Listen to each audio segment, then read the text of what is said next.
இந்த வீடியோ பார்த்தீங்கன்னா அதே பவர் பெல்ட்டில் 5 இன்ச் மிஷின் இது 1100 வாட்ஸ் உள்ளது. இது முன்னாடி வீடியோவில் பார்த்தது 1050 வாட்ஸு, இது 1100 வாட்ஸு. பார்க்கலாம். ஒரு புக்லெட் கொடுத்துட்றாங்க, ஒரு ஹேண்டில், ஒரு கார்டு, அப்புறம் மிஷின், அப்புறம் பார்த்தீங்கன்னா ஒரு ஸ்பேனர் கொடுத்துட்றாங்க.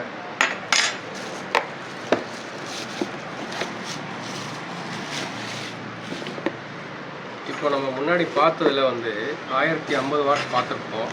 அதுக்கும் இதுக்கும் என்ன டிஃப்ரெண்ட்? ஸ்லிம் பாடின்னு சொல்லியிருந்தேன், அது எப்படி கண்டுபிடிக்கிறது?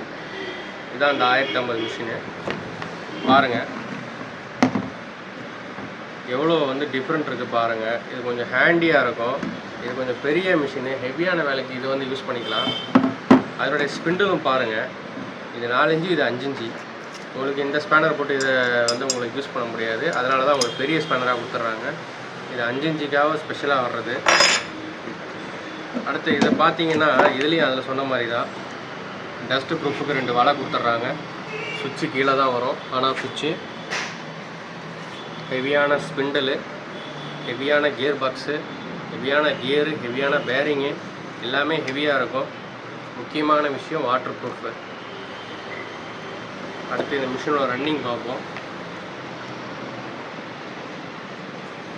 மிஷின் ஆனில் இருக்கா ஆஃபில் இருக்கான்னு பார்த்துக்குங்க, சேஃப்டி ரொம்ப முக்கியம்.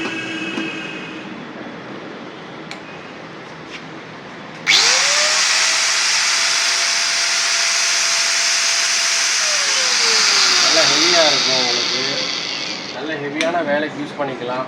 வால் கட்டிங்கு, அப்புறம் வந்து பார்த்தீங்கன்னா நம்ம செவுரு புள்ளி போடுவோம். இந்த செவுரு புள்ளி போடுறதுக்கெலாம் வந்து உங்களுக்கு இந்த மிஷினை வந்து தாராளமாக யூஸ் பண்ணலாம், எந்த பிரச்சனையும் இல்லை. சீக்கிரம் வேலை வைக்காது, நல்ல ஹெவியான மிஷினு. ரேட்டு வேணும்னா கால் பண்ணுங்கள், இல்லை வாட்ஸ்அப். தேங்க்யூ.